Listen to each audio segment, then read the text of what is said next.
ಇದು ಖಾಲಿ ಡಿಜಿಟಲ್ ವಾಹಿನಿ, ಸತ್ಯ ಮತ್ತು ಸ್ಪಷ್ಟ ಸುದ್ದಿ. ಮಾಜಿ ಮುಖ್ಯಮಂತ್ರಿ ಎಸ್.ಎಂ. ಕೃಷ್ಣ ನಿಧನ. ಮಾಜಿ ಮುಖ್ಯಮಂತ್ರಿಗಳು, ಮಾಜಿ ರಾಜ್ಯಪಾಲರು, ಕೇಂದ್ರದ ಮಾಜಿ ಸಚಿವರಾದ ಎಸ್.ಎಂ. ಕೃಷ್ಣ ಅವರು ಸದಾಶಿವನಗರದ ಸ್ವಗೃಹದಲ್ಲಿ ಇಂದು ಬೆಳಗಿನ ಜಾವ 2:30 ನಿಧನರಾದರು. ಅವರಿಗೆ 93 ವರ್ಷ ವಯಸ್ಸಾಗಿತ್ತು. ಅವರು ಕಳೆದ 6 ತಿಂಗಳಿನಿಂದ ಶ್ವಾಸಕೋಶದ ಸಮಸ್ಯೆಯಿಂದ ಬಳಲುತ್ತಿದ್ದರು. 2023ನೇ ಸಾಲಿನ ಪದ್ಮವಿಭೂಷಣದ ಪ್ರಶಸ್ತಿಗೆ ಭಾಜನರಾಗಿದ್ದರು. ವಿಧಾನಸಭೆ ಸ್ಪೀಕರ್, ಮುಖ್ಯಮಂತ್ರಿ, ವಿಧಾನಸಭೆ ಸ್ಪೀಕರ್, ಉಪಮುಖ್ಯಮಂತ್ರಿ, ವಿದೇಶಾಂಗ ವ್ಯವಹಾರಗಳ ಸಚಿವ ಹಾಗೂ ಮಹಾರಾಷ್ಟ್ರದ ರಾಜ್ಯಪಾಲರಾಗಿ ಸೇವೆ ಸಲ್ಲಿಸಿದರು.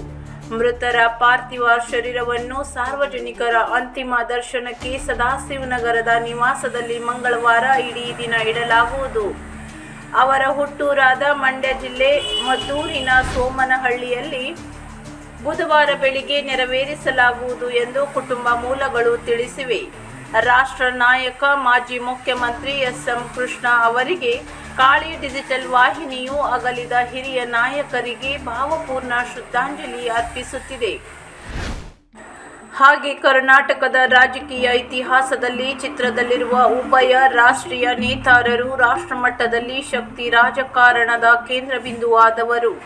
ವಿಭಿನ್ನ ಪಕ್ಷದಲ್ಲಿದ್ದರೂ ಮಾಜಿ ಮುಖ್ಯಮಂತ್ರಿ ಎಸ್.ಎಂ. ಕೃಷ್ಣ ಅವರು ಮುಖ್ಯಮಂತ್ರಿಯಾದ ಕಾಲಘಟ್ಟದಲ್ಲಿನ ಒಂದು ಕಾರ್ಯಕ್ರಮದಲ್ಲಿ ನಾಡೋಜ ಪಾಟೀಲ್ ಪುಟ್ಟಪ್ಪ ಅವರೊಂದಿಗೆ ಭಾಗವಹಿಸಿ ಸಾಕ್ಷೀಕರಿಸಿದ ಈ ಘಳಿಗೆ ಅಭಿಮಾನಿಗಳ ಪಾಲಿಗೆ ಅತ್ಯಂತ ಸ್ಮರಣೀಯವಾದದ್ದು. ತಮ್ಮ ಸಮಕಾಲೀನ ರಾಜಕೀಯ ನೇತಾರ ಹೆಗಡೆ ಅವರ ಕೈ ಕುಲಕುವ ಪರಿ ಇಂದಿನ ರಾಜಕಾರಣಿಗಳಿಗೆ ಮಾದರಿಯಾಗಬೇಕು. ಈ ಛಾಯಾಚಿತ್ರವನ್ನು ತೀಕ್ಷ್ಣವಾಗಿ ಅವಲೋಕಿಸಿದರೆ ಹೆಗಡೆ ಅವರ ಬಗ್ಗೆ ಇರುವ ಗೌರವ ಕೃಷ್ಣ ಅವರ ಮುಖಭಾವದಲ್ಲಿ ವೈದ್ಯವಾಗುತ್ತದೆ.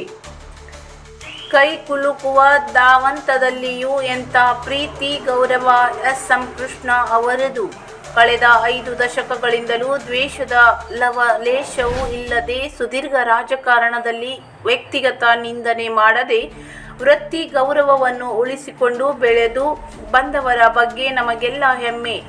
ವೃತ್ತಿನಿರತ ಸ್ವಾಸ್ತಿಕ ರಾಜಕಾರಣಿಗಳಲ್ಲಿ ಮಾತ್ರ ಇಂತಹ ಅಪರೂಪದ ಗುಣ ಕಾಣಬಹುದು. ನಾಡಿನ ಸಮಸ್ತ ಜನತೆಯ ಪರವಾಗಿ ಅಗಲಿದ ಹಿರಿಯ ನಾಯಕರಿಗೆ ಭಾವಪೂರ್ಣ ಶ್ರದ್ಧಾಂಜಲಿ ಶೋಕ ಸಂದೇಶದಲ್ಲಿ ತಿಳಿಸಿದ್ದಾರೆ ವಿಶ್ವೇಶ್ವರ ಹೆಗಡೆ ಕಾಗೇರಿ ಸಂಸದರು ಹಾಗೂ ಹಳಿಯಾಳ ದಾಂಡೇಲಿ ಜೋಯಿಡಾ ವಿಧಾನಸಭಾ ಕ್ಷೇತ್ರದ ಶಾಸಕ ಆರ್.ವಿ. ದೇಶಪಾಂಡೆ. ಅಗಲಿದ ಮಾಜಿ ಮುಖ್ಯಮಂತ್ರಿ ಅವರಿಗೆ ಸಂತಾಪ ಸೂಚಿಸಿ ಶ್ರದ್ಧಾಂಜಲಿ ತಿಳಿಸಿದ್ದಾರೆ. ಹಾಗೂ ಹಳಿಯಾಳ ಜೋಯಿಡಾ ದಾಂಡೇಲಿ ವಿಧಾನಸಭಾ ಕ್ಷೇತ್ರದ ಮಾಜಿ ಶಾಸಕ ಸುನಿಲ್ ಹೆಗಡೆ ಅವರು ಸಂತಾಪ ಸೂಚಿಸಿ ಶ್ರದ್ಧಾಂಜಲಿ ತಿಳಿಸಿದ್ದಾರೆ. ದಾಂಡೇಲಿ ನಗರದಲ್ಲಿ ಕಾಂಗ್ರೆಸ್ ಪಕ್ಷದಿಂದ ನಿಧನರಾದ ಮಾಜಿ ಮುಖ್ಯಮಂತ್ರಿ ಎಸ್.ಎಂ. ಕೃಷ್ಣ ಅವರ ಭಾವಚಿತ್ರಕ್ಕೆ ಪುಷ್ಪವನ್ನು ಹಾಕಿ 1 ನಿಮಿಷ ಮೌನ ಆಚರಣೆ ಮಾಡಿ ಸಂತಾಪ ಸೂಚಿಸಿದ್ದಾರೆ. ಈ ವರದಿ ನೋಡಿ. ನಾವು ನಮ್ಮ ಹಿರಿಯರಾದ ಎಸ್.ಎಂ. ಕೃಷ್ಣರವರ ಅಗಲವಿಕೆಯ ಒಂದು ಸಂತಾಪ ಸೂಚಕ ಒಂದು ತುರ್ತು ಆಗಿ ನಾವಿಲ್ಲಿ ಸೇರಿದ್ದೇವೆ. ಎಸ್.ಎಂ. ಕೃಷ್ಣ ಅವರು ಇಡೀ ರಾಜ್ಯಕ್ಕಲ್ಲ, ಇಡೀ ದೇಶಕ್ಕೆ ತಾವು ಮಾಡಿದ ಕೆಲಸದಲ್ಲಿ ಪರಿಚಯಿಸಿಕೊಂಡವರು. ಅವರೊಬ್ಬ ಮಂತ್ರಿಯಾಗಿ, ಮುಖ್ಯಮಂತ್ರಿಯಾಗಿ, ರಾಜ್ಯಪಾಲರಾಗಿ, ವಿದೇಶ ಮಂತ್ರಿಯಾಗಿ ತಮ್ಮ ಕೆಲಸದಿಂದ ಛಾಪನ್ನು ಮೂಡಿಸಿದವರು. ಹಾಗೆ ಅವರ ಬಗ್ಗೆ ಹೊಗಳಲಿಕ್ಕೆ ಹೋದರೆ ಭಾಳಷ್ಟು ವಿಚಾರಗಳಿದ್ದಾವೆ. ಅವರು ಒಂದು ಅಗಲುವಿಕೆ ನಮಗೆ ದೊಡ್ಡ ಒಂದು ನಷ್ಟ ಆಗಿದೆ ಅಂತ ಹೇಳುವಂಥದ್ದು ಈ ಸಂದರ್ಭದಲ್ಲಿ ಹೇಳಬೇಕಾಗ್ತದೆ.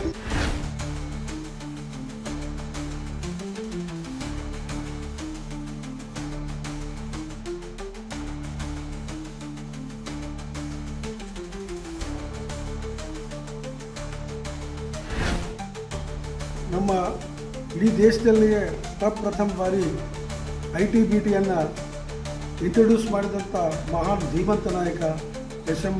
ಕೃಷ್ಣ ಅವರನ್ನು ಇವತ್ತು ನಾವು ಕಳ್ಕೊಂಡಿದ್ದೇವೆ. ವಿಶ್ವಕ್ಕೆ ಒಂದು ಬೆಂಗಳೂರನ್ನು ಪರಿಚಯಿಸಿದಂಥ, ವಿಶ್ವಕ್ಕೆ ಕರ್ನಾಟಕವನ್ನು ಪರಿಚಯಿಸಿದಂಥ ಮಹಾನ್ ಧೀಮಂತ ನಾಯಕರು ಮತ್ತೆ ಹುಟ್ಟಿ ಬರೆಯುವುದು ಭಾಳ ದುರ್ಲಭ ಅಂತಕ್ಕಂಥ ನಮ್ಮೆಲ್ಲರಿಗೆ ನೋವಿನ ಸಂಗತಿ. ಶ್ರೀ ಎಸ್ ಎಂ ಕೃಷ್ಣಾಜಿಯವರು ನಮ್ಮನ್ನು ಅಗಲಿದ್ದಾರೆ. ಅವರು ವಿದೇಶ ಮಂತ್ರಿಯಾಗಿ ರಾಷ್ಟ್ರಕ್ಕೊಂದು ಪ್ರತಿನಿಧಿಯಾಗಿ ಇಡೀ ವಿಶ್ವದಲ್ಲಿ ಒಳ್ಳೆಯ ಸಂಬಂಧವನ್ನು ಬೆಳೆಸಿದ ವ್ಯಕ್ತಿ. ಕರ್ನಾಟಕ ರಾಜ್ಯದ ಮುಖ್ಯಮಂತ್ರಿಯಾಗಿ ಬಿಸಿ ಊಟದ ಒಂದು ವ್ಯವಸ್ಥೆ ಹಾಗೂ ವಿಕಾಸವನ್ನು ಕಟ್ಟಿದಂತಹ ಒಂದು ವ್ಯಕ್ತಿ. ಇಡೀ ರಾಜ್ಯಕ್ಕೆ ಒಂದು ಮಾದರಿಯ ರಾಜ್ಯ ಆಗಿ ಇಡೀ ರಾಷ್ಟ್ರದಲ್ಲಿ ಒಂದು ಮಹತ್ವ ಸ್ಥಾನ ಕೊಡಿಸಿದ್ದಾರೆ. ಅದರ ಜೊತೆಗೆ ರಾಜ್ಯಪಾಲರಾಗಿ ಮಹಾರಾಷ್ಟ್ರದಲ್ಲಿಯೂ ಒಳ್ಳೆಯ ಒಂದು ಸೇವೆಯನ್ನು ಕೊಟ್ಟಂಥ ವ್ಯಕ್ತಿ. ಅವರು ನಮ್ಮನ್ನು ಅಗಲಿದ್ದಾರೆ. ಭಾಳ ದುಃಖದ ಸಂಗತಿ. ಇದು ಏನು ನಾವು ಕಳ್ಕೊಂಡಿದ್ದೀವಿ ಎಸ್ ಎಂ ಕೃಷ್ಣಾಜಿಯವರಿಗೆ, ಇದು ತುಂಬಲಾರ್ದಂಥ ನಷ್ಟ ಅಂತ ನಾನು ಭಾವಿಸ್ತೇನೆ.